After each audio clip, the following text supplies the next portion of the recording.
Lugupeetud riigi kodanikud, algab riigi infotund.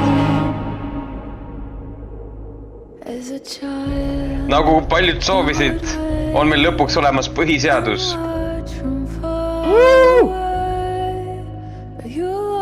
Vargus on toimunud. Mis esemed täpselt? 8 teemantit, hulganisti ehitamisblokke. Me kuulutame su riigi vaenlaseks ja sa võid elusalt siit külast lahkuda. Palju mul aega on, et asjad tagasi tuua? Ei, sa pead meile selgitama, kus sa panid need asjad või mis sa tegid nendega? Mul on need olemas, aga ma ei ütle, kus need on. Sul on valik, kas sa tood need kohe tagasi või sa oled eluaegselt vangis ja siis sa saad mängida mitte kuidagi.